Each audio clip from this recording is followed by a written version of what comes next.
So বর্তমানে সকলেই উদ্বিগ্ন আছে, মানে একটু চিন্তিত আছে, কারণ কারোর ভিডিওতে বা কন্টেন্টে তেমন একটা ভিউ হচ্ছে না। সো ভিউ না হওয়ার পেছনে অনেকগুলো কারণ আছে, সেই কারণগুলোই ব্যাখ্যা করব। যদি ভিডিওটা প্রথম থেকে শেষ পর্যন্ত দেখেন সেক্ষেত্রে এখান থেকে অনেক কিছু শিখতে পারবেন। সো ফেসবুকের মূল কন্টেন্ট হচ্ছে ভিডিও, পোস্ট বা যেই ধরনেরই পোস্ট আপনি করেন না কেন, সকল পোস্ট মিলে হচ্ছে মূল মানে চালিকা শক্তি হচ্ছে এইগুলো। এখন একজন কন্টেন্ট ক্রিয়েটর অনেক কষ্ট করে ভিডিও মেক করে বা বিভিন্ন ধরনের পোস্ট তৈরি করে, আর সেই পোস্টগুলো যখন পাবলিশ করা হয় সেগুলো যদি ভিউ না হয় বা অডিয়েন্স যেন না দেখে, অথবা অডিয়েন্সের সাথে যদি সেই ভিডিও বা সেই কন্টেন্টের ইন্টারাকশান না তৈরি হয়, সেক্ষেত্রে একজন কন্টেন্ট ক্রিয়েটরের কিন্তু ভালো লাগবে না, কন্টেন্ট তৈরি করার উৎসাহ সে হারায় ফেলবে। এখন করণীয় কী? এখন ভিডিওতে ভিউ হচ্ছে না, এখন দেখতে হবে যে আপনার অডিয়েন্স ভিডিওগুলো পছন্দ করতেছে কি না।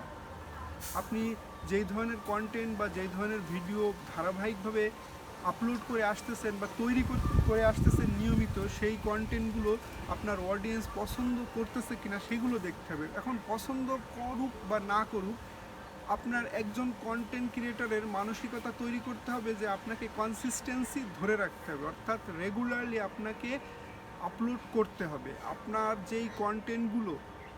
আপনার অবশ্যই এইটা মানসিকতা ফার্স্ট, যে আপনাকে নিয়মিত আপলোড করতে হবে, যেহেতু আপনি ফেসবুকে প্রফেশনাল মুড অন করে অ্যাজ এ মানে কন্টেন্ট ক্রিয়েটর আপনি এখানে চাকরি করার উদ্দেশ্যে কিন্তু এসেছেন। সো আপনার চাকরির সুবাদে বা আপনি চাকরিটা ধরে রাখার জন্য আপনাকে নিয়মিত এখানে প্রত্যেকটা ভিডিও বা প্রত্যেকটা কন্টেন্ট বা ফটো বা টেক্সট আপলোড করে যেতে হবে, আপনার ভিউ হোক বা না হোক। হ্যাঁ, তবে অবশ্যই আপনাকে খেয়াল রাখতে হবে আপনার অডিয়েন্স কেন পছন্দ করতেছে না, আপনাকে ফাইন্ড আউট করতে হবে।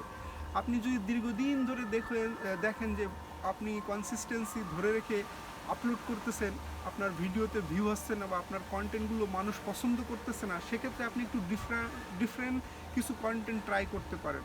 আপনি বিভিন্ন ধরনের ভিডিও ট্রাই করতে পারেন জাস্ট পরীক্ষামূলক সম্প্রচারের জন্য।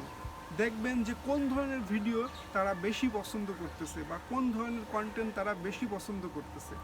এখন সেই ধরনের কন্টেন্ট আপনাকে আপলোড করতে হবে, এবং যদি দেখেন যে এই ধরনের ভিডিওতে আপনার ভিউটা বেশি হচ্ছে, সেক্ষেত্রে সেই ভিডিওগুলো নিয়েই কাজ করা উচিত। আর দীর্ঘদিন ধরে যেগুলো নিয়ে কাজ করতেছেন সেগুলোতে যদি তেমন একটা ভিউ না হয়, সো আপনারও উচিত হবে আপনার অডিয়েন্সের যেই মানে টেস্ট বা রুচি সেটা চেঞ্জ করার জন্য আপনার ভিডিও কোয়ালিটি বা আপনার কন্টেন্টের কোয়ালিটি বা আরেকটু ভালো করে তৈরি করে তারা যেটা পছন্দ করে সেইভাবেই তৈরি করতে হবে। তা না হলে কিন্তু এখান থেকে আপনি হতাশ হয়েই ফিরে যাবেন। সো অডিয়েন্সের মানসিকতার উপর খেয়াল রেখে আপনার ভিডিও মেক করতে হবে, প্লাস অডিয়েন্সের মানসিকতাও একটা দেখতে হবে যে তারা কত সেকেন্ডের ভিডিও দেখতে পছন্দ করে সেটাও দেখতে হবে। আমি যেমন মানে মোটামুটি একটা ডিউরেশনে ভিডিও মেক করি। হ্যাঁ, এটার কারণ হচ্ছে যে বর্তমানে ফেসবুক চাচ্ছে আপনারা একটু বড় বড় ভিডিও মেক করেন। সো দুজনেরই উচিত যে বড় ভিডিও মেক করা, অডিয়েন্সেরও উচিত বড় ভিডিও মেক করে বা যারা করতেছে তাদের ভিডিওগুলো সম্পূর্ণ দেখা। সো আমাদের মূল কথা হচ্ছে যে অডিয়েন্সের রুচি অনুযায়ী, অডিয়েন্সের টেস্ট অনুযায়ী আপনি ভিডিওগুলো মেক করেন, 100% ভিউ হবে। সো আজকে ভিডিওটা এই পর্যন্ত। ধন্যবাদ সবাইকে।